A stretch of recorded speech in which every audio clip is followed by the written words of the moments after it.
Olá, tudo bem? Eu sou o professor Rafael Nardelli e a gente vai resolver uma bateria de questões de qualidade, questões da Sebrasp 2024, primeiro semestre. Bom, o que a gente vai falar hoje? São em torno de 60 questões de conceitos de qualidade, abordagens, dimensões, etc., eras e autores da qualidade, ferramentas da qualidade e o manual de excelência governamental ou modelo de excelência governamental, a excelência no serviço público. Antes de você assistir a esse vídeo, o ideal é que você baixe as questões e tente resolver. Vou sair aqui para você conseguir ver.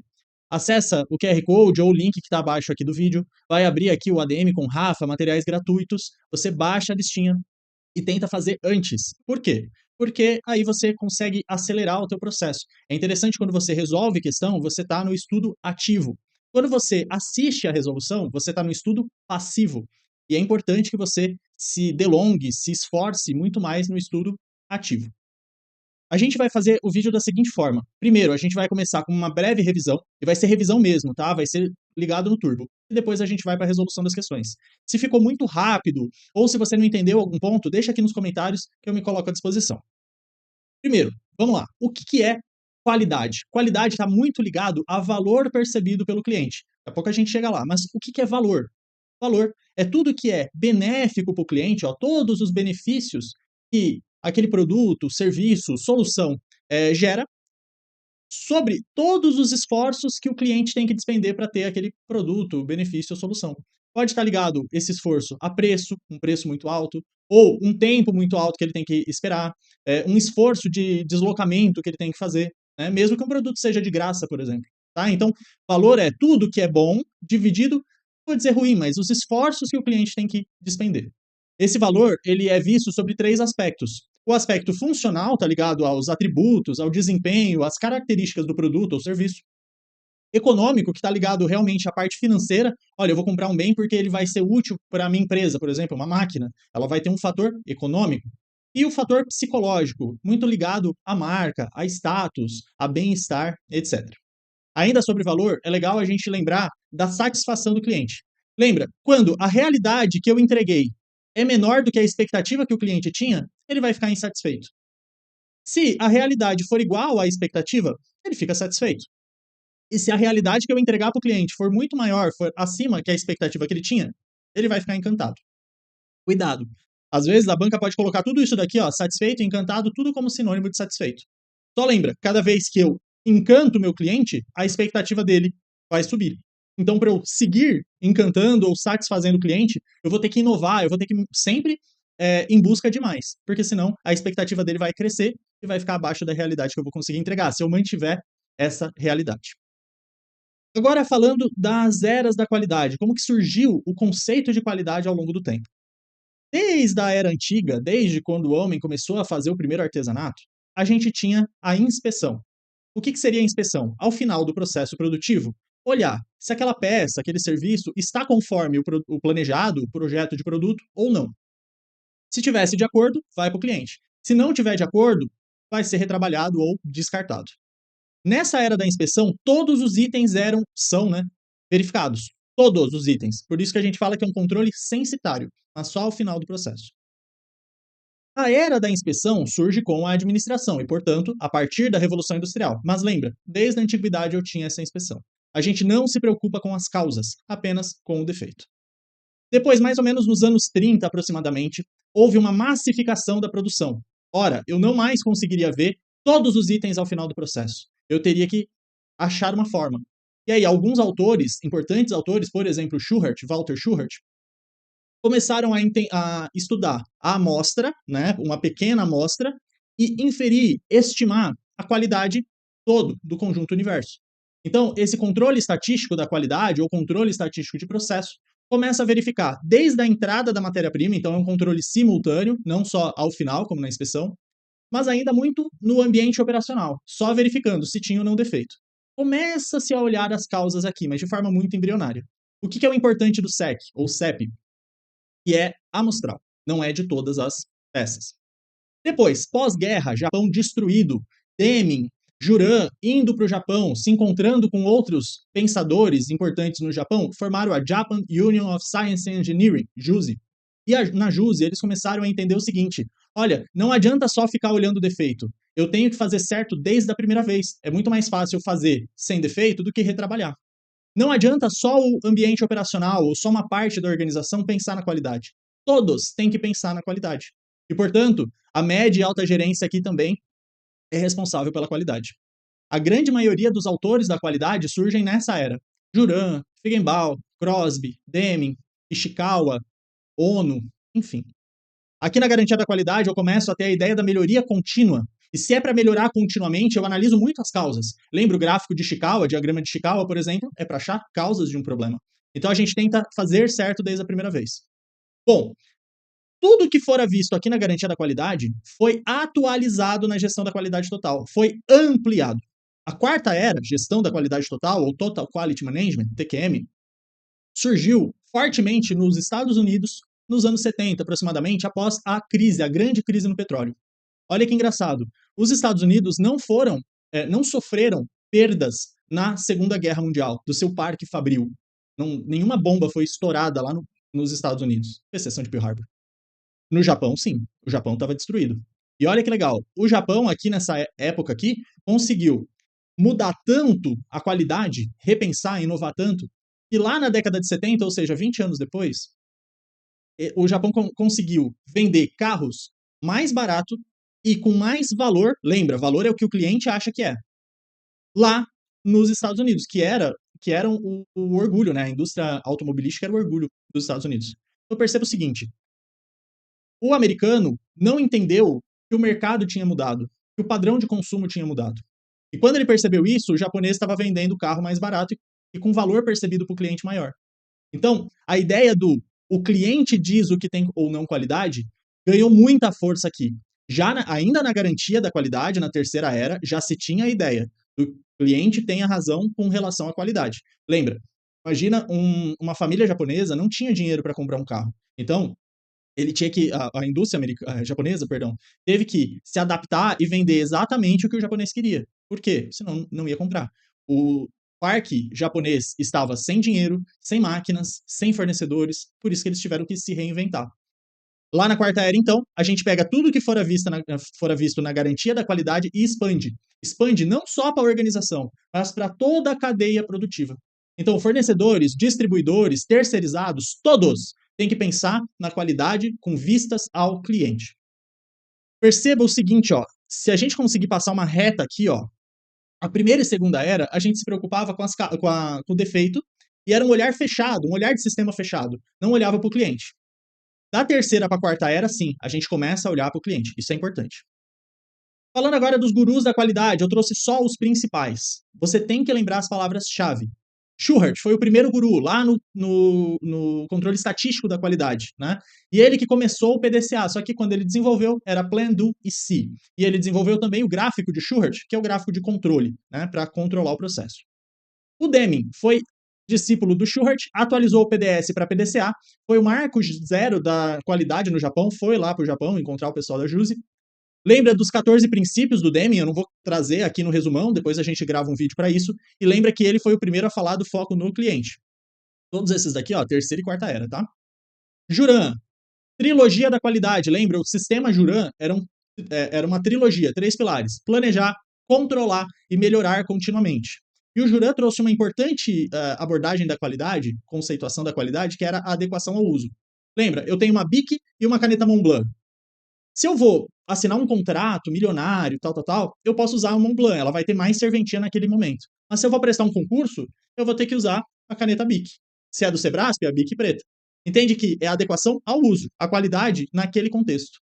E o Juran começa a olhar os custos da qualidade, mas bem embrionário. Quem desenvolveu bem os custos da qualidade foi o Feigenbaum. Ishikawa, gráfico de Ishikawa, ou diagrama espinha de peixe, né? Causa raiz. Ciclo de controle da qualidade, aquela equipe de solução de problemas, interdisciplinar, informal, para resolver problemas. E ele unificou as 7 ferramentas da qualidade. Inclusive, tem questão do Sebrasp 2024 perguntando quais são as 7 ferramentas. Lembra que ele não cria as 7 ferramentas, ele cria o gráfico, o diagrama espinha de peixe, mas ele reúne as outras. O gráfico de Schuhart, né, a carta de controle, folha de verificação, histograma, Pareto, etc. Feigenbaum, então, analisa os custos da qualidade, lembra? Custos de prevenção, fazer certo desde a primeira vez, custos de avaliação, monitoramento, inspeção, tudo sinônimo, e os custos da falha, quando o produto dá errado. Lembra que essa falha pode ser interna, ainda dentro da organização, ou externa, estourou o problema na mão do cliente. E o Figgenbaum defendeu bastante esse envolvimento de todos na organização, né? Ele, inclusive, trabalhou bastante já na quarta era da qualidade. Crosby, lembra do zero defeito? Falou em zero defeito, é Crosby. Todos eles falavam mais ou menos a mesma coisa, a partir do Deming, tá? Só que quem defendeu mais a ideia do zero defeito foi o Crosby. Bom, fechamos os 6 gurus da qualidade. O Garvin veio bem depois, ele nasceu no pós-guerra, então ele era um bebê quando essa galera já estava trabalhando, mas o Garvin lá em Harvard, ele olha para trás para a história e divide as 4 eras da qualidade e faz as dimensões e abordagens da qualidade, aspectos que o teu produto ou serviço tem para ter ou não qualidade. Isso a gente vai estudar daqui a pouquinho. Resumão de ferramentas da qualidade. Gente, não dá para a gente ficar aqui olhando todas as ferramentas, são muitas. Deixo aqui o printzinho para você, dá um pausa, bate o print se você não lembra, depois a gente vai revisar essas ferramentas já nas questões. Aqui o Garvin, 8 dimensões da qualidade. Dimensões é aquilo que o meu produto apresenta, produto ou serviço, para ter ou não qualidade. Abordagens é como a organização se posiciona para aproveitar essas dimensões da qualidade do produto. O que mais é complexo são as dimensões. Vamos lá, e a Sebrasp gosta bastante. Desempenho e características estão ligadas ao produto. Só que desempenho são os atributos principais, básicos, aquela função precípua do teu produto ou serviço. Características são aspectos secundários. Conformidade quer dizer, olha, eu projetei o meu produto para ser assim. Se ele for assim, ele está conforme. Agora, conformidade é segundo o produtor. Não necessariamente um produto conforme vai ter valor percebido pelo cliente, concorda? Confiabilidade é a probabilidade de dar erro. Olha, a confiabilidade é a probabilidade de um produto não estar conforme. Percebe como tem relação? E a durabilidade? Bom, durabilidade é por quanto tempo o meu produto vai apresentar confiabilidade. Ou seja, quanto tempo ele vai demorar para dar problema. Atendimento está ligado aos fatores humanos quando eu compro um bem ou uso um serviço. Atendimento pós-venda, a conversa do vendedor, enfim. Estética está ligado aos 5 sentidos, não é só a visão. Um produto ele pode ser agradável ao toque, ao paladar, ao som. Pensa, sei lá, num celular. O celular, ele pode ter um toque aveludado, anatômico, ele vai agradar o toque. Ele pode ser bonito, dá pra ver? Ele vai agradar os olhos. Só que o som dele, por exemplo, pode ser estridente, ele não vai agradar o olfato. Ele pode ter um cheiro de plástico queimado, ele não vai... Olfato não, né? O paladar. Enfim, não lembro mais o que eu falei aqui. Mas entenda que são sempre os 5 sentidos. E qualidade percebida está muito ligado àqueles aspectos psicológicos, muito ligado à marca.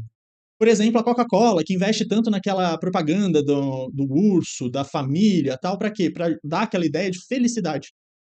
Em nenhum momento a Coca-Cola na propaganda fala da composição da Coca-Cola, do sabor da Coca-Cola. Raramente fala.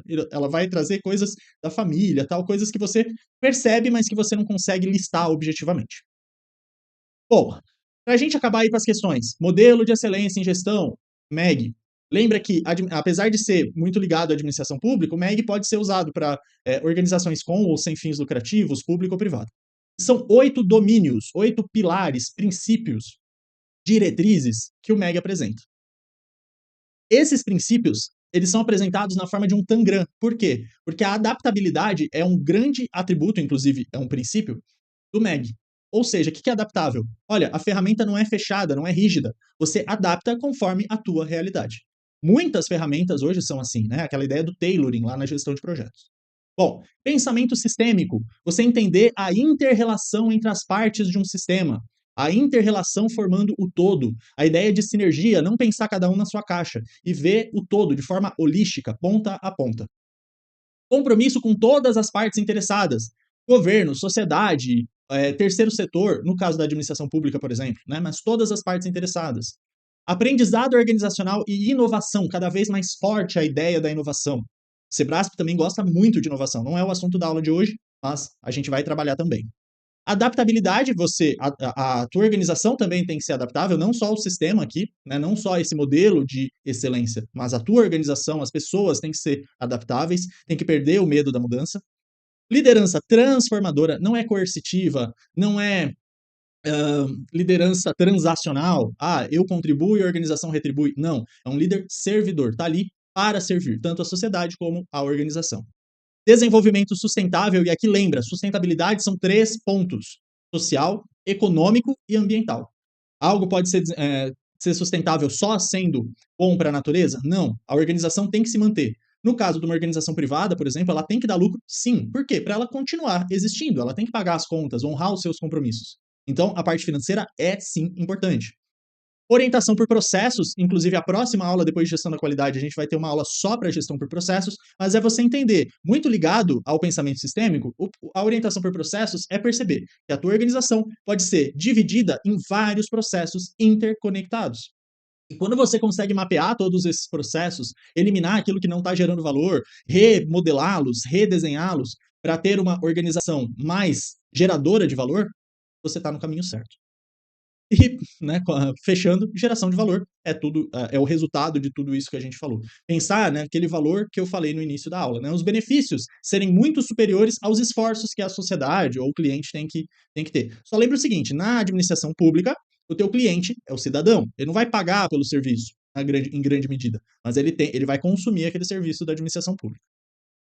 Ok, ufa, vamos dar um pausezinho aqui só para eu tomar uma água e a gente começa as questões de gestão da qualidade.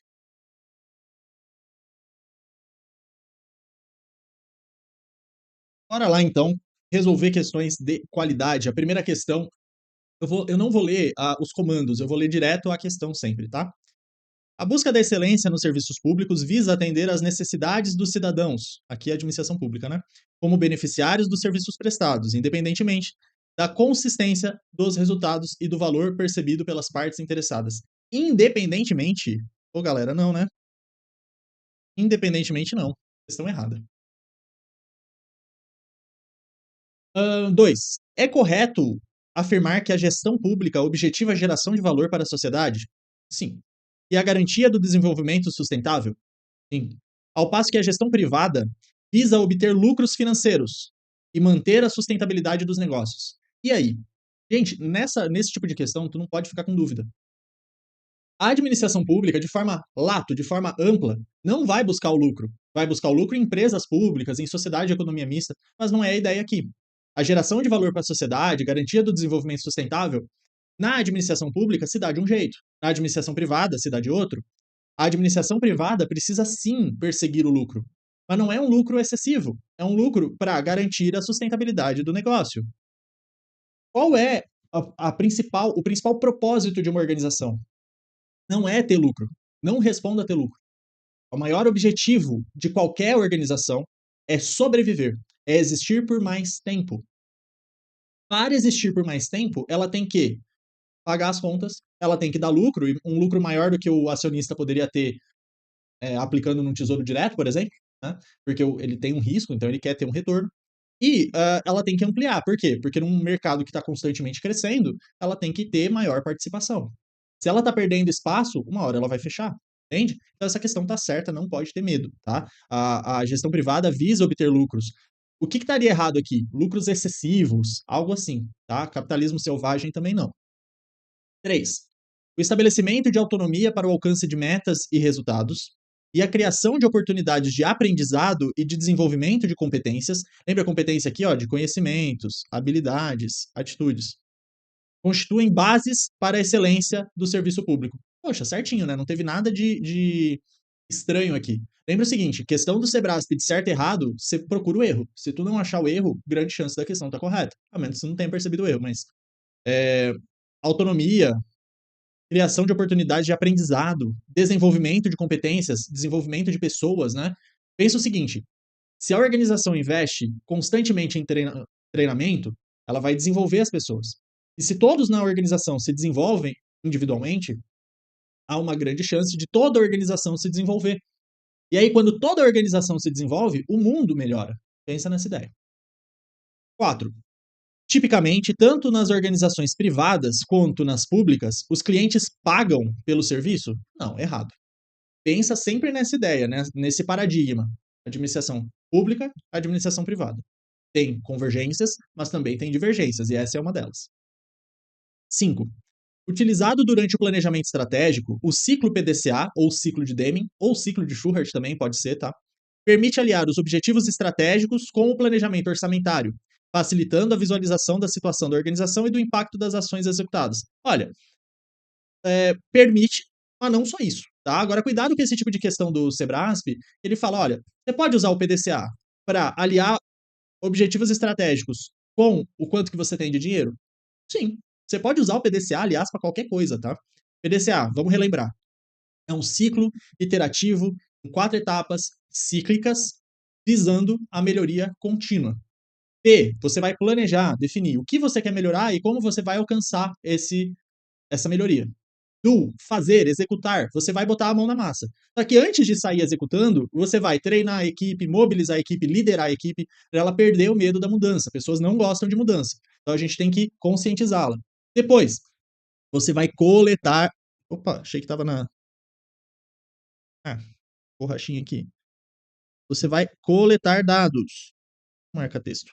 Coletar dados. Para quê? Para saber se aquilo que eu planejei na etapa do plan está dando resultado. E aonde eu vou comparar o plan com o do? Antes da mudança, após a mudança. Isso mesmo, no check. Check, verificação, checagem. Você só vai olhar como estava e como está agora. Você não vai fazer nenhuma análise, só vai comparar. Na última etapa do PDCA, do ACT, aí sim você vai analisar aqueles resultados obtidos e verificar se melhorou, se ficou igual, se piorou.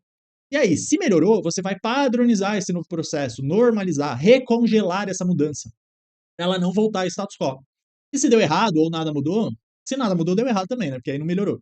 A gente vai verificar essas lições aprendidas e girar o PDCA de novo, tendo a organização em escada. Beleza? Show. 6. A geração do valor público na prestação dos serviços envolve a dimensão política e a análise das prioridades, as quais visam principalmente a realização do bem individual, não, né? Principalmente principalmente, né? Mas bem coletivo. Coletivo. Meu Deus. Eu juro que eu vou comprar uma digitalizadora para escrever bonitinho. Lembra, sempre a administração pública busca a impessoalidade, o bem coletivo. Portanto, errado aqui, né? Até uma questão meio de direito administrativo. 7. O nível de satisfação de clientes internos e externos. Ó, cliente interno é o que está dentro da organização. Se é um processo que eu faço uma parte e jogo para você fazer a próxima parte de um processo produtivo, por exemplo, eu sou o teu fornecedor interno e você é o meu cliente interno. E tem essa relação cliente-fornecedor interno, até ultrapassar os limites da organização. E aí a gente vai estar, tá aí. A gente vai estar já no cliente externo. Então, cliente ou fornecedor externo, CNPJ é diferente. Cliente fornecedor interno é porque está dentro da organização. Bom, o nível de satisfação de clientes internos e externos é um indicador de desempenho adequado à mensuração da qualidade dos serviços prestados? Sim. Desde que se baseie em informações objetivas? Sim, com certeza. Um dos principais autores da qualidade é o Deming. E o Deming tem uma frase que eu acho muito legal. Sem dados, você é uma pessoa qualquer com opinião. Por quê? Opinião, ela é tua, ela é subjetiva. Eu tenho a minha opinião, independentemente dos fatos científicos, se eu quiser ter. Não que eu seja assim, mas, enfim. Agora, se você tem dados, se você tem fatos, se você lembra que a primeira ferramenta da qualidade é a folha de verificação, justamente para quê? Para coletar dados objetivos. Indicador de desempenho é objetivo. Ele tem uma fórmula. Essa fórmula tem que ser simples, tem que ser representativa. Para quê? Para ter um indicador adequado. A gente vai estudar um pouco mais de indicadores de desempenho lá em gestão por processos e lá, principalmente no PODC, né, no processo administrativo, lá na função de controle, tá? Mas, certinho, informações objetivas. Não é achismo. É isso que o Sebrasp quer dizer, entende? Não fica com medo desse tipo de questão, não. 8. Reengenharia. Lembra, reengenharia é o único momento que a gente não fala em melhoria contínua, e sim mudança radical, melhoria abrupta. Consiste em uma forma de gestão de processos drástica. Sim. Executada em formato top-down? Será? Sim. Deixa eu ver se eu botei. Pensa o seguinte. Pensa que você está olhando a tua organização. Se você está olhando lá no chão de fábrica e mexe alguma coisa no lugar, você não tem uma visão do todo lá no chão de fábrica, lá no nível operacional. Lembra que top-down é do estratégico para o operacional. Bottom-up é do operacional para o estratégico. Por que a reengenharia tem que ser top-down? Você vai mexer uma coisa, um pedaço da organização, Se você não tiver a visão adequada e abrangente que a visão estratégica tem de toda a organização, você pode acabar atrapalhando um outro departamento sem ter a menor ideia. Então eu gosto de falar o seguinte: pense que você está num helicóptero e sobe, sobe, sobe, sobe e vai olhar. Opa, não era para ver o certo. Ah, a questão tá certa. Você vai olhar toda a tua organização. Pensa aqui, ó, você vê caminhãozinho entrando com matéria-prima, você vê o produto acabado saindo lá para o cliente final, você vê tudo. Aí você consegue entender a inter-relação entre as partes. E ao fazer isso, você percebe, se mexer numa partezinha aqui, não vai afetar a outra que você nem estava sabendo.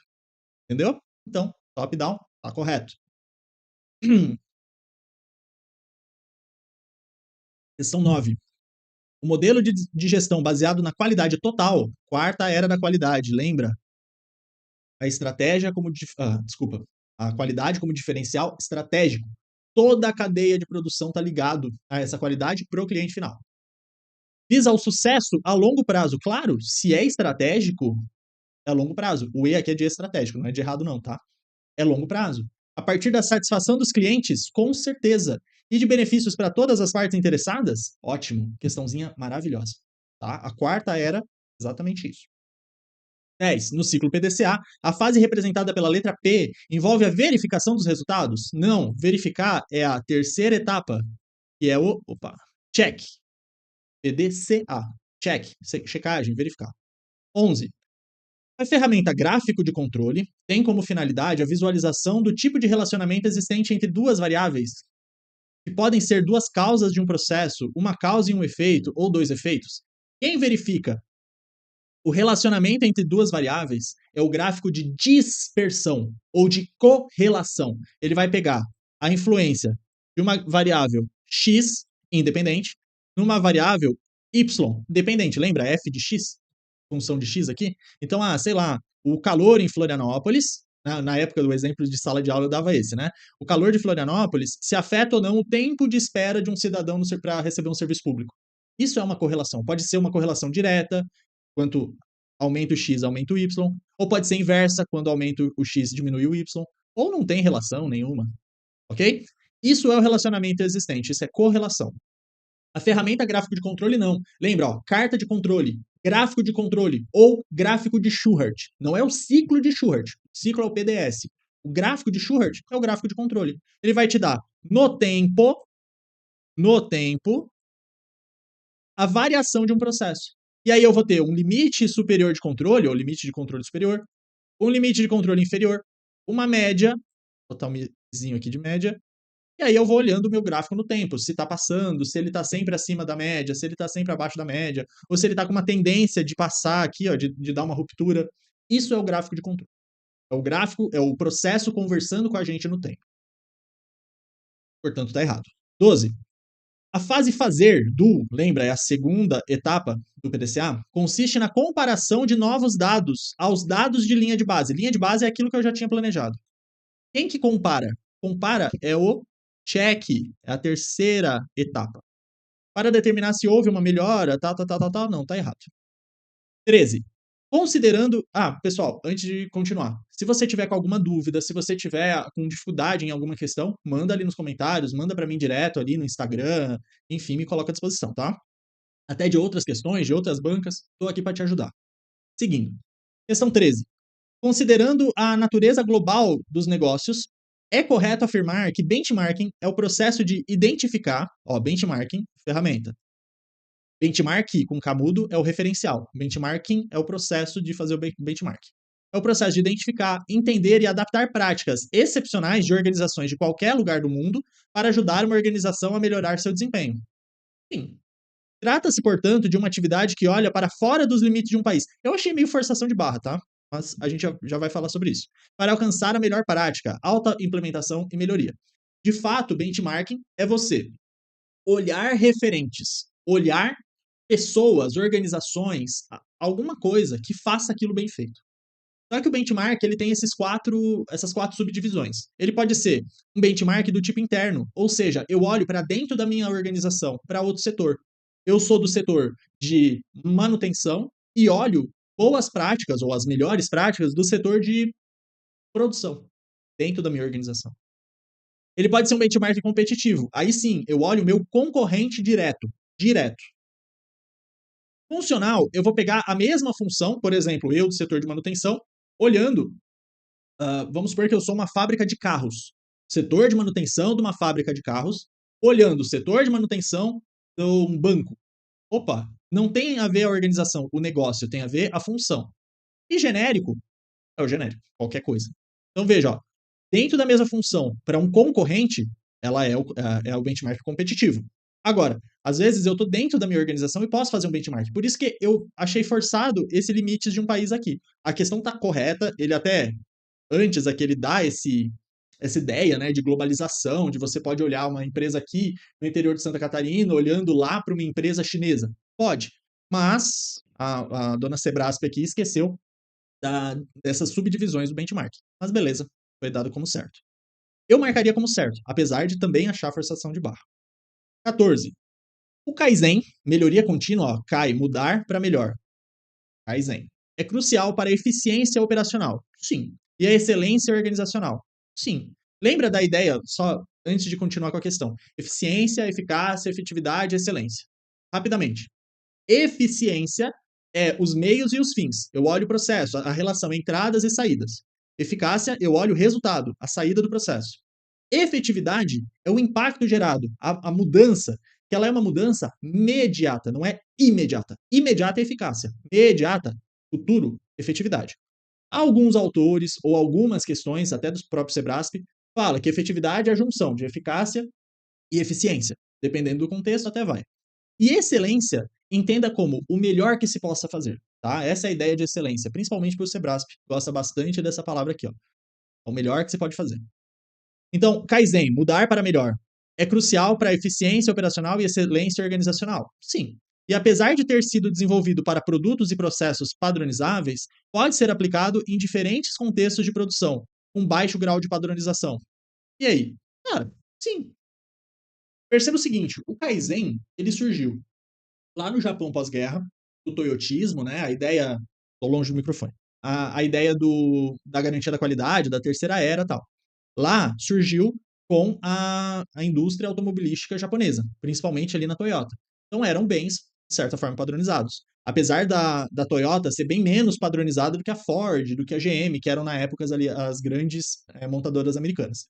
Porém, o Kaizen pode ser usado em qualquer coisa, até na tua vida. Kaizen, a filosofia Kaizen é você mudar para melhor em todos os âmbitos da tua vida, não só na indústria, como pai, como filho, como esposo, como marido, como esposa, como neto, enfim, cidadão, eleitor, você vai tentar melhorar em todos os âmbitos da sua vida. Sempre procurar fazer o melhor. Uma boa filosofia, inclusive. 15. Realizar ajustes finais no sistema, fornecer treinamento adicional à equipe e continuar monitorando o desempenho são exemplos dos processos relacionados à fase de execução do não, né? Você continuamente melhorar, você continuamente monitorar, isso é a última fase, é o ACT, a quarta etapa. Custos associados ao desenvolvimento do sistema de gestão, ó, pensa, se eu vou fazer um sistema de gestão, é antes de fazer o produto. Isso é uma etapa de planejamento, de prevenção, para não dar falha. A concepção de métodos para melhorar a qualidade também. Isso daqui está ligado à prevenção. Representa um exemplo de custo de inspeção? Não, né? Inspeção é você monitorar, você medir, você ficar lá avaliando como se fosse uma lupinha. Prevenir é você treinar, desenvolver as pessoas, pensar num projeto de produto que possa ter menos erros, os pokayokis, né, a prova de erro. Você tentar fazer com que o erro não ocorra. Isso é prevenção. Custo de avaliação, inspeção, monitoramento, controle, tudo isso é sinônimo. É quando você fica olhando ao longo, simultaneamente ali, o teu produto sendo fabricado. Então, ó, custo de prevenção é um controle a priori.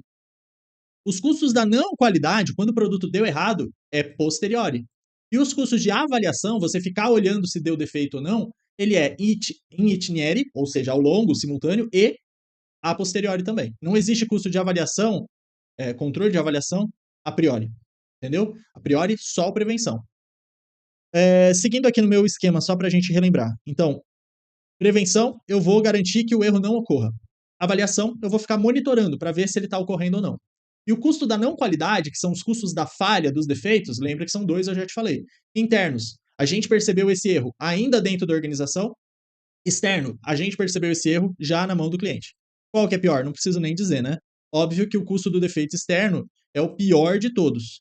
Por quê? Porque tem retrabalho, tem que fazer a logística reversa do produto, garantia, quebra de imagem, a marca, o teu cliente pode comprar de outro, enfim. E aqui o custo de prevenção é onde a gente tem que investir mais, gastar mais em prevenção para não dar o erro, ok? Beleza. Ainda sobre custos. Os custos concernentes ao planejamento da qualidade, ou seja, né, prevenção, e a capacitação de colaboradores, prevenção, para a qualidade, constituem exemplos de custos relacionados à prevenção? Perfeito, correto. 18.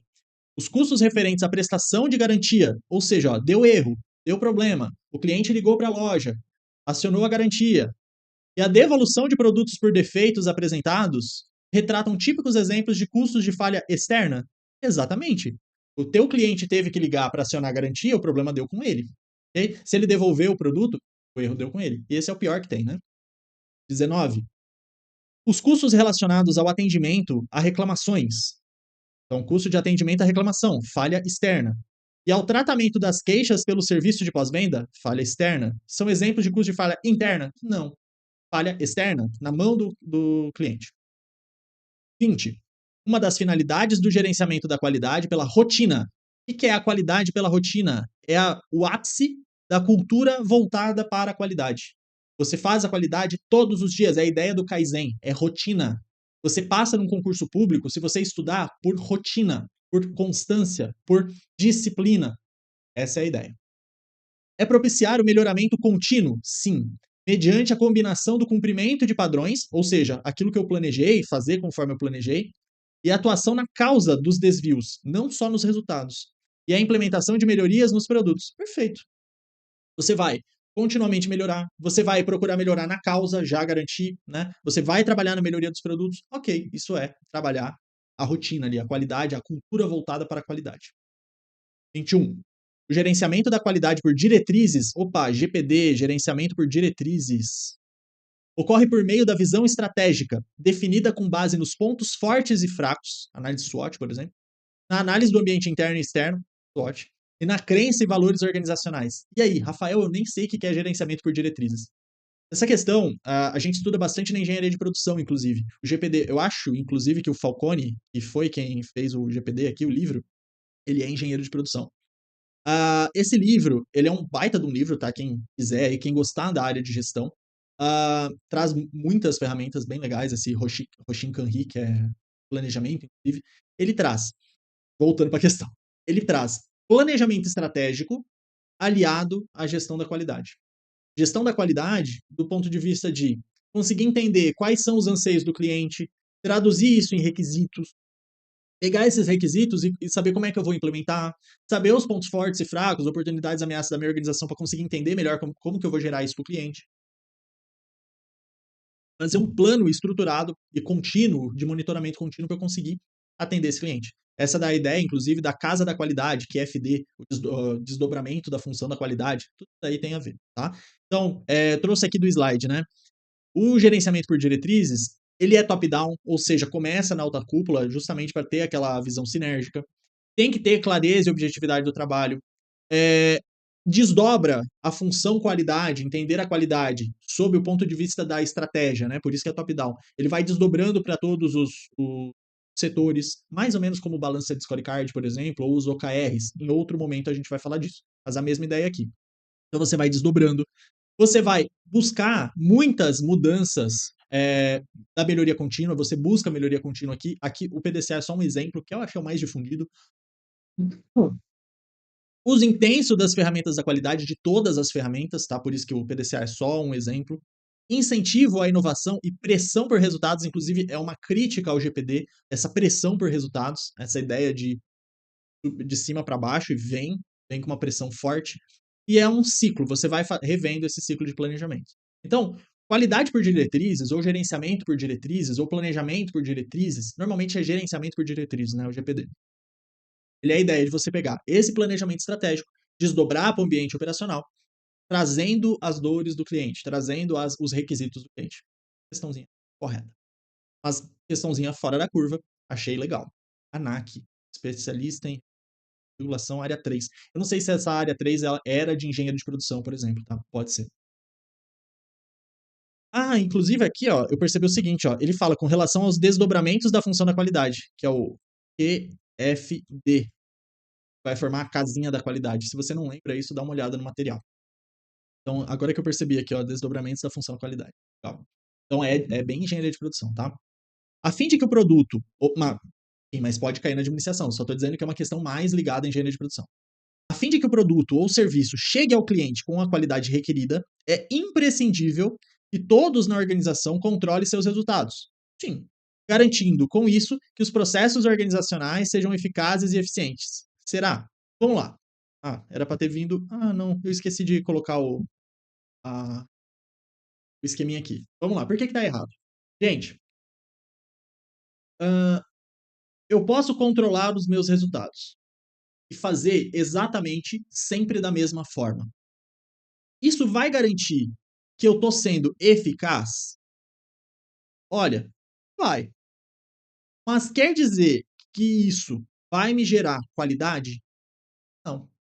Quer um exemplo? Eu vou tentar desenhar aqui, ó, que era para ter vindo, acabou faltando no slide. Isso, por incrível que pareça, é um alvo. Vou colocar aqui. Meu Deus. Olha, eu realmente preciso fazer curso de desenhar no mouse, enquanto não tem monitor. Vamos lá. Opção A aqui, ó. Eu tenho A e B. Finjam que esses alvos são iguais. Opção A, ó, eu estou controlando os resultados. Eu estou atirando sempre no mesmo lado.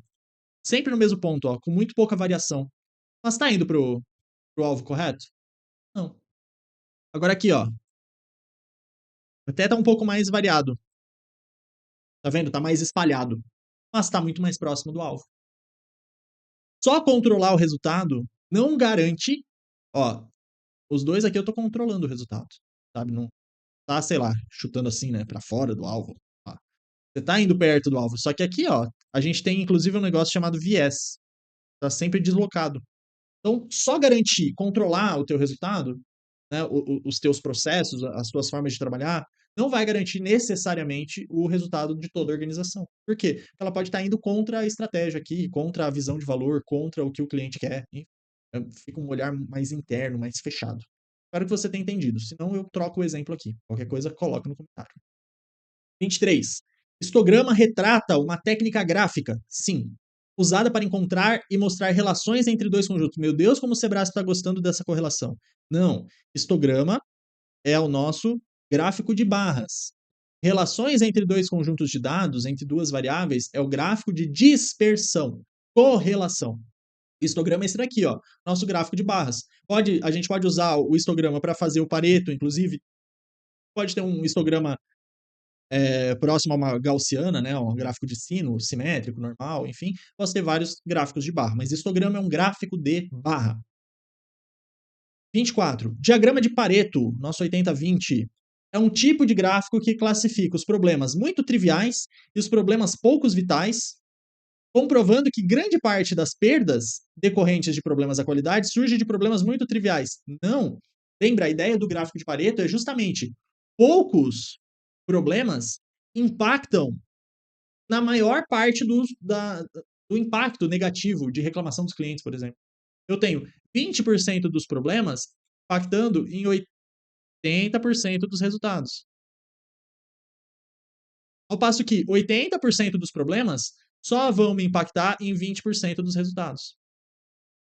Por isso que eu vou atacar muito mais os itens A, que são esses 20% de problemas, mas que vão ser muito vitais. Eles não são triviais. Aqui, ó, triviais e pouco vitais, tá colocando tudo C aqui, tá?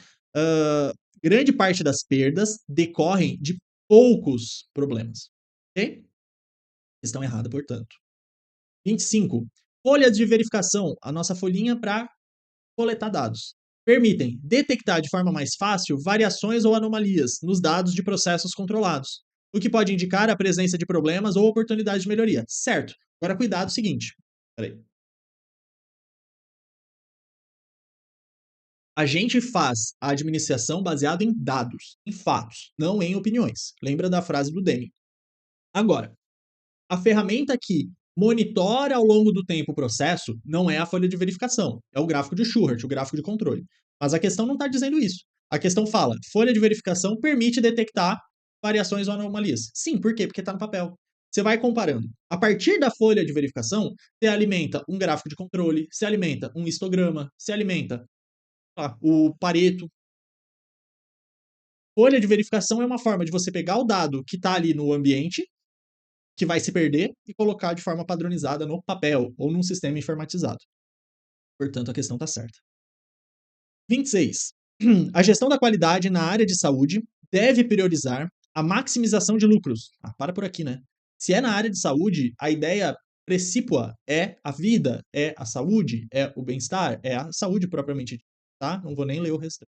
Aliás, é uma questão mais específica, né? Anvisa, área da saúde. 27. Para assegurar a garantia da qualidade no sistema de saúde, é recomendável que as soluções para atendimento às condições dos pacientes sejam produzidas em massa. E aí, gente, um hospital, ele até tem procedimentos padrão, e tem que ter. Agora, cada indivíduo que ali entra é monitorado, você faz aquele check-in, a média, pressão, tudo de forma individualizada. Então, produzidas de forma individual. Por quê? Porque pessoas são seres complexos, não dá para tratar todo mundo junto. É como se fosse um processo de produção em massa. Não, não funciona assim, tá? 28. Obter a estabilização de um processo através da redução da sua variabilidade é uma finalidade do controle estatístico de processo. Perfeito, é a principal objetivo do CEP. Lembra que é CEP ou SEC, controle estatístico de processo ou controle estatístico da qualidade, é a mesma coisa. Lembra do gráfico de controle. O gráfico do Schubert, ele vai tentar diminuir essa variação, deixar uma variaçãozinha pequena.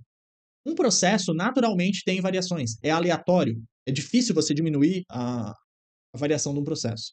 Mas, por exemplo, você vai fazer um parafuso que tem que ter 10 milímetros. A máquina, por mais precisa que ela seja, hora vai ter um pouquinho a mais, um pouquinho a menos no comprimento do parafuso.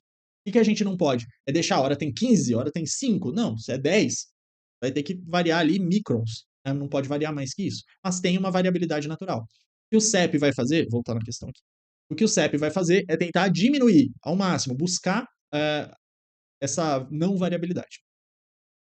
29. O principal objetivo da gestão da qualidade é, gente, o que a gente viu da terceira para a quarta era e é o que vale até hoje? Qualidade é o que o cliente diz que é. Eu posso fazer o melhor produto do mundo.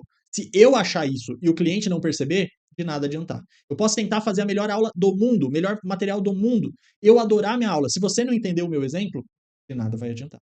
Certo? Outra coisa que faltou falar ali no resumão das 4 eras. As divisões são para fins didáticos. Até hoje eu tenho inspeção, até hoje eu tenho controle estatístico, até hoje eu tenho garantia da qualidade. São momentos diferentes. Eu posso, numa mesma organização que zela pela qualidade total, tem alguns departamentos a inspeção. Posso ter, não me abona. Agora, não me inibe. Mas eu vou investir muito mais na prevenção, mas a ideia da inspeção ainda continua, tá?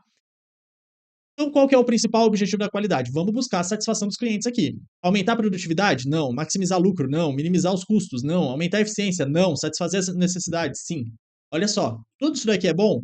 É ótimo, bacana, só que depois de satisfazer o cliente. Satisfazer o cliente é o mais importante. Agora para a questão 30. Assinale a opção em que se especifica o princípio da gestão da qualidade relacionado com o envolvimento dos subordinados nas decisões de planejamento das suas próprias atividades, ou seja, não só vir a decisão de cima para baixo e envolver gerentes e subordinados, né, de toda a equipe. Segundo o qual, em vez de se transferir a responsabilidade ao escalão abaixo, top-down, este é consultado, envolvido no processo. Lembra? A gente tem 10 princípios do Total Quality Management, né? E a banca te traz aqui, ó, aperfeiçoamento contínuo é um princípio, desenvolvimento de RH, gestão de pessoas, é um princípio, constância de propósito, gerência participativa, total satisfação dos clientes, tudo é princípio. Mas quando ele fala envolvimento do subordinado ao estabelecer objetivos, métodos, envolvê-lo no planejamento, isso é gerência participativa. Lembra, ó, satisfação dos clientes aqui, ó, é o primeiro e mais importante dos princípios. 31. As auditorias nos sistemas de gestão da qualidade devem. Vamos lá. O que faz a auditoria? A auditoria é você verificar se aquele sistema está de fato funcionando, de fato tendo tudo, os métodos, os passo a passo, sendo registrados, enfim. Então, vou de baixo para cima. Antever ações punitivas não é o objetivo da gestão, da auditoria. Não é punir responsáveis, achar responsáveis, não. Não é achar culpados, é melhorar. Ter métodos objetivos genéricos, não, específicos. Ser realizadas sem comunicação prévia, opa, chegar de surpresa, não é o objetivo. Verificar práticas potenciais de execução e compará-las aos requisitos desejados? Não. Verificar práticas reais. Será que vai sair aqui? Não potencial. Potencial é o que poderia vir a ser. Não, poderia vir a ser é o requisito desejado. E ser autorizada pela alta administração? Sempre. O sistema de gestão da qualidade tem que estar consoante com o planejamento estratégico e, portanto, sempre autorizado pela alta administração. Lembra que a auditoria desse sistema também tem que estar nessa mesma linha, nessa mesma vertente. 32. Na execução do ciclo PDCA, as ações para correção de eventuais falhas, correção de falhas detectadas são adotadas na etapa de agir no ACT. E aí, perfeito. Lembra, planejar. Eu achei que eu tinha, não, colocado a figurinha. Planejar. Eu vou definir o que e como. Do, eu vou treinar a equipe, eu vou fazer e vou coletar dados. Check, só vou comparar. E ao perceber uma discrepância, um erro, no ACT que eu vou procurar saber o que eu posso melhorar para girar o PDCA de novo. 33. Os gastos referentes ao controle de qualidade, gastos, né, tem a ver com custo, ao controle de qualidade, para identificação de componentes defeituosos antes que estes cheguem aos clientes, são denominados custo de avaliação? Ótimo! Lembra, eu vou controlar, eu vou inspecionar, eu vou monitorar, eu vou avaliar, tudo sinônimo, ok? Antes de chegar ao cliente. Antes de ter a falha, na verdade, né? Teve a falha, aí é um custo da não qualidade. Pode ser interno ou externo. 34. Em um sistema de gerenciamento da qualidade, o controle de processos atua como um único propósito de identificar gargalos no processo produtivo, com fins de otimização no tempo de produção. O único propósito, forçou. Mas o que é gargalo? Gargalo, vamos supor assim, tu tem um processo produtivo. Eu faço uma parte de uma peça e entrego para você, que é o próximo na linha de produção, que vai fazer outra etapa, certo? Eu faço uma tarefinha e você vai fazer outra. Só que eu faço então A, depois vai para B. Só que eu faço 10 peças por hora. E você faz 5 peças por hora. O que vai acontecer aqui? Depois de 1 hora, vai acumular 5 peças aqui. Mais 1 hora depois, vai acumulando aqui. No final do dia, você vai ter um monte de peça aqui acumulada. Isso é um gargalo, ou também chamado de bottleneck, né? Gargalo mesmo em inglês, né? Pescoço da garrafa. Nessa situação aqui, o que eu faço na hora de modelar o processo, de analisar e de fazer um desenho de um processo? Eu coloco 2 pessoas aqui, uma pessoa C também fazendo 5 peças por hora. E ao fazer isso, opa, que H feio, né? Esse H aqui. Ao fazer isso, eu consigo eliminar esse gargalo e a produção ficar mais fluida, mais constante. Ok? Mas não é o único propósito. O erro da questão está aqui, De fato, identificar gargalos é importante, mas não é o único. Zigue-zague, né? Tipo, vai para lá, vem para cá, vai para lá. Colocar as coisas num fluxo racional, num fluxo constante, não tem nada a ver com gargalo e é importante. Diminuir os handoffs, as trocas de bastão entre setores. Isso a gente vai estudar lá em gestão por processos. Mas não é o único propósito aqui o gargalo. Espero que você tenha entendido. 35. Para a medição de resultado das atividades em um sistema de qualidade, é suficiente estabelecer corretamente os indicadores. Primeiro, eu posso ter o melhor indicador do mundo. Se eu não usá-lo corretamente, não vai dar certo. Olha o meu exemplo aqui para ficar bem específico na tua cabeça. O fato de eu ter um velocímetro marcando a velocidade do meu carro é um indicador. O fato de eu ter um código de trânsito colocando regras, né, parâmetros que eu posso ter uma velocidade X na via Y, tipo, até 40 km por hora aqui nessa via, até 100 km por hora numa BR, não vai me impedir de eu ter um acidente de carro. Então, o indicador por si só não vale de nada. Pode estar um indicador ali, você está a 200 por hora. Se eu quiser continuar o carro, se eu for irresponsável, eu posso correr risco de me acidentar. Essa é a ideia que eu queria que vocês tivessem. Manual e indicador de desempenho não garantem sucesso, não garantem efetividade. Só vai garantir o quê? Que a pessoa não pode alegar que não sabia aquela meta ou aquele indicador, aquela regra, enfim. 36. Suponha que a grande expansão da concorrência nos últimos tempos tenha levado determinada empresa a se preocupar com a qualidade de seus produtos. É, quando a água bate na bunda. Nessa situação, a chefia deve orientar sua equipe de trabalho a definir procedimentos para que seus produtos sejam entregues de forma consistente, com o nível de qualidade desejado. Ok, questão genérica. Mas, poxa, daria para ser bem melhor na empresa. Enfim, né? Se ela achar que isso daqui tá bom, tá ótimo. Nível de qualidade desejado, entenda o seguinte, ó. A organização pode atribuir um nível de qualidade desejado. Pode. Quem vai definir a qualidade? É o cliente. Mas eu posso, por exemplo, falar: olha, eu quero diminuir as minhas reclamações de clientes em X%. Eu quero aumentar a retenção de clientes em Y%. Eu posso querer aumentar a minha fatia de mercado, meu market share, minha participação no mercado, em Z%. Isso eu estou definindo. E isso mede a qualidade dos meus produtos? Vai medir. Ok? 37. A realização de um brainstorm, lembra, ó, chuva de ideias, tempestade de ideias. Qual que é a ideia do brainstorming? Ideias criativas. Eu reúno um grupo de pessoas, pode ser sozinho, mas normalmente um grupo, eu vou definir um horário, um tema, e se é estruturado ou não. Se cada um vai ter um tempo de fala, ou levanta a mão e vai falando. Um tutor para anotar os dados. Não tem hierarquia, não tem exortações nem críticas. Para quê? Para gerar o máximo de ideias criativas, pensar fora da caixa. Isso é a ideia do brainstorming.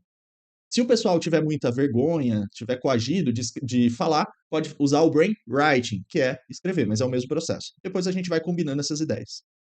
É a melhor estratégia para uma organização solucionar problemas, de modo a garantir desenvolvimento de uma atividade planejada. Olha só, a gente tem centenas de ferramentas da qualidade. Cada ferramenta tem o seu propósito. Então, por exemplo, eu tenho um serrote para cortar. Eu tenho um martelo para bater um prego. Eu tenho uma chave de fenda para afixar um parafuso.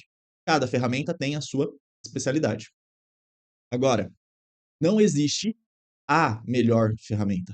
Cuidado quando a banca trouxer esse a melhor. Por quê? Porque eu tenho um monte. As ferramentas elas são adaptáveis. Não tem essa de melhor, ok? 38. Olha aqui, ó, a questão que eu falei no início da aula, quando eu falei do Ishikawa pegar a ferramenta que ele criara, que é o diagrama de Ishikawa, espinha de peixe, e unificar com as outras ferramentas estatísticas da qualidade. E aí fez as 7 ferramentas, como se colocasse numa caixinha de ferramenta, botasse um laço e assinasse com Kaori Ishikawa. Então, as 7 ferramentas para o controle estatístico da qualidade, desenvolvidas por Ishikawa, cuidado, tá? Não foi ele que desenvolveu todas. A banca aqui tá colocando como ele, tá? Mas, por exemplo, o gráfico de controle foi o Schuhart que fez, né? São as seguintes. Folha de verificação? Sim. Estratificação? Sim. Diagrama de Pareto? Sim. Histograma? Sim. Diagrama de Ishikawa? Sim. Diagrama de dispersão? Sim. Gráfico de controle de processos? Sim. Tá, tudo certinho. As 7 ferramentas da qualidade. Só cuidado aqui, né? Ó, gráfico de controle de processos, que é o gráfico de controle, né? Limite superior, limite inferior e a média, e meu processo vai variando aqui. Esse é o gráfico de Schuhart. Se for ciclo de Schuhart, é a mesma coisa do ciclo de Deming, que é o PDCA, mas o Schuhart fez o PDS.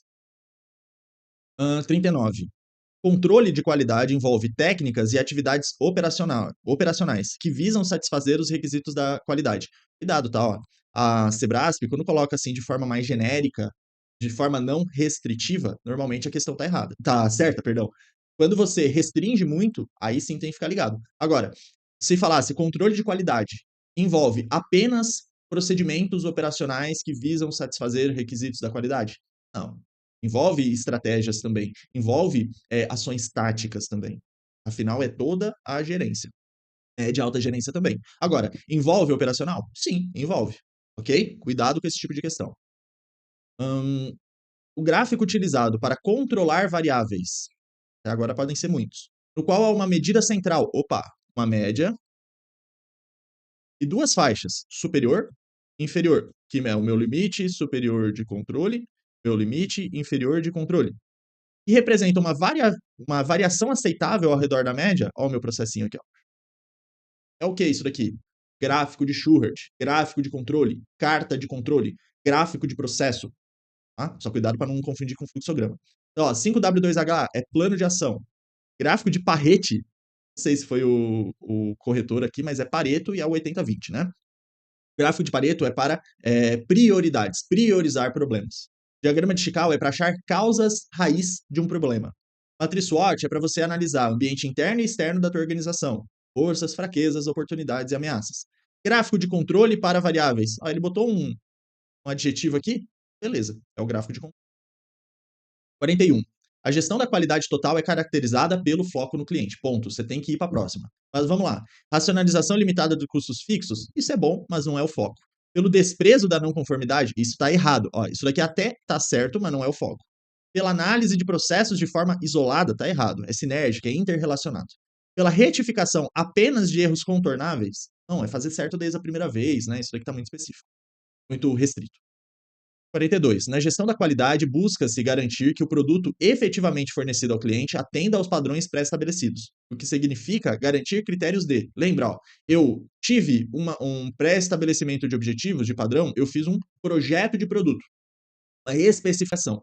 Saber se o teu produto está dentro dessa especificação ou está fora, isso tem a ver com conformidade. Ok? Conformidade. Está conforme o pré-estabelecido ou não está conforme o pré-estabelecido. Ok? Lembra aqui, confiabilidade é a chance de não estar conforme, é em percentual. Confiança, não, seria sinônimo de confiabilidade. Desempenho tem a ver com os atributos principais do teu produto. E durabilidade tem a ver com a vida útil do teu produto. 43. O ciclo PDCA pode ser considerado um modelo ou ferramenta para a busca da melhoria contínua? Sim. Sendo de grande valia no processo de planejamento e melhoria de processos? Sem dúvida. Pode usar PDCA para qualquer coisa, aliás. Qualquer melhoria contínua.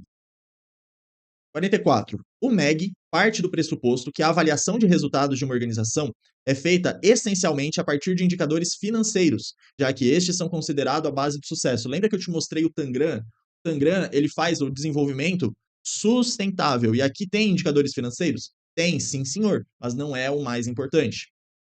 Eu tenho vários outros, né? O mais importante é aqui, geração de valor para a sociedade. 45. Análise de Pareto, 80-20, priorização. Sugere que a maioria dos problemas é causada por uma pequena quantidade de causas. Perfeito. 20% das causas geram até 80% dos problemas. E 50% das causas geram apenas 5% dos problemas. Então, não vou priorizar mexer nessas causas. Eu vou primeiro priorizar mexer nas 20% aqui, que é o grupo A, classe A, que vai me impactar na maior parte dos problemas. Então, eu resolvo esses primeiros. Ok? 46. A matriz Gucci, que também é uma matriz de priorização, é uma metodologia de análise e priorização? Sim. Emprega uma abordagem sistêmica? Sim, eu tenho um método para avaliar e classificar itens com base de critério de gravidade, urgência, tendência, perfeito. Lembra, eu pego índices de 1 a 5 para vários problemas.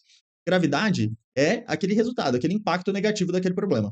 Urgência é quanto tempo eu tenho para resolver aquele problema. Às vezes ele pode estar latente ainda, dormente.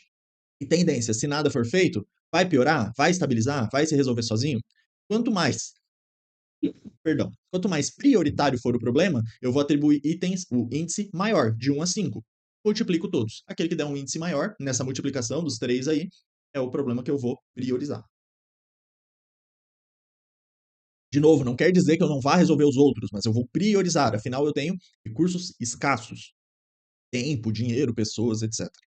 47. A excelência nos serviços públicos está atrelada fortemente às melhorias acumuladas ao longo do tempo. Melhoria contínua, a ideia da escadinha.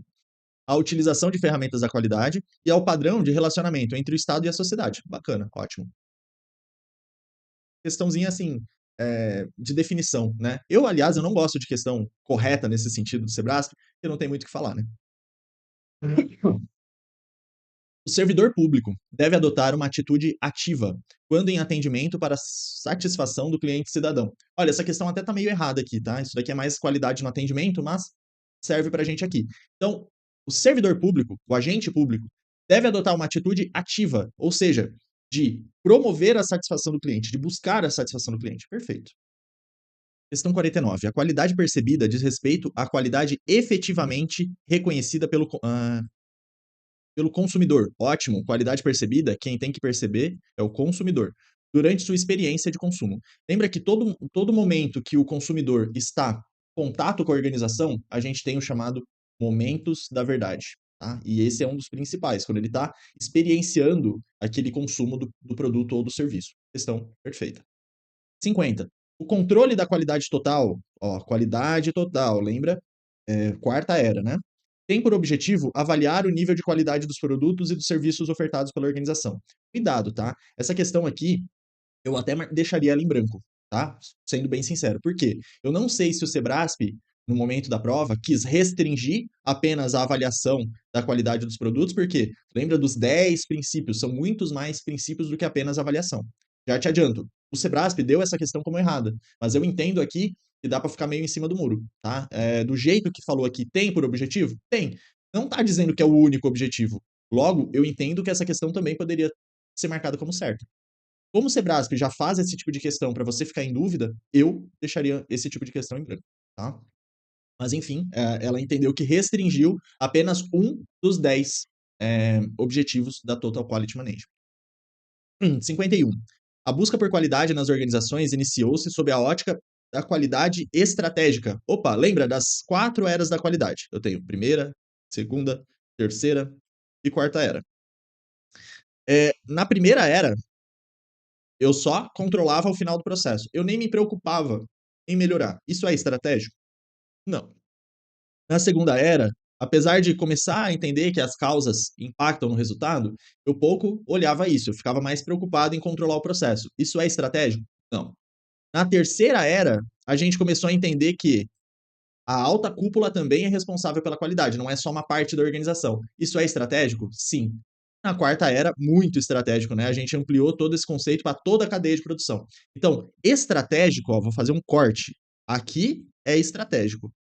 Aqui, operacional. Apenas operacional. Aqui é estratégico, tático e operacional. Um envolve o outro, engloba o outro. Então, iniciou-se sob a ótica da qualidade estratégica? Não.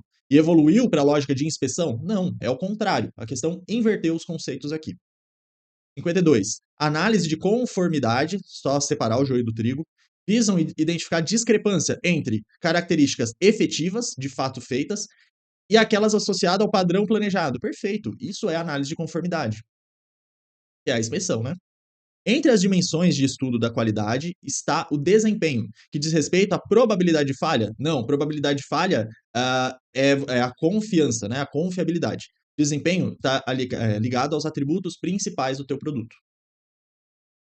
54. Focar em melhoria contínua, implementar modelos de gestão orientados ao desempenho e utilizar estruturas divisionais menos burocráticas são orientações adequadas ao alcance da excelência? Perfeito. São as únicas? Não são as únicas, tá? Mas a questão bem completona aqui, né?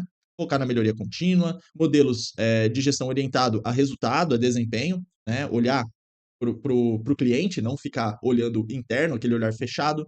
Utilizar estruturas divisionais? Poderia até ser, né? Mas o mais importante, diminuir burocracia aqui. Questão 55.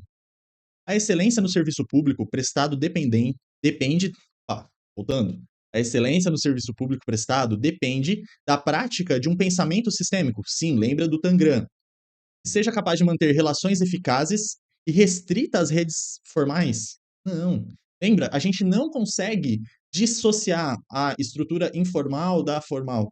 Por mais que eu planeje, que eu bote regras na formal, sempre vai haver a informal. E, aliás, eu nem quero tanta burocracia assim, né? Eu quero a rede informal também, tá? Então, errada a questão. Centrada em elementos internos à organização, não, né? A organização é um sistema aberto. Questão bem errada aí. 2 erros, né? Depende do pensamento sistêmico, sim. Essa daqui tá certa. Agora aqui tá errado, aqui tá errado. 56. A implementação de políticas públicas de forma eficaz e eficiente, atendendo-se aos aspectos políticos, técnicos, financeiros e gerenciais, é uma maneira de promover a governança e obter excelência nos serviços públicos. Olha, vamos lá. Implementação de políticas públicas de forma eficaz e eficiente, atendendo-se a aspectos políticos, aspectos técnicos, as restrições, né? Financeiros,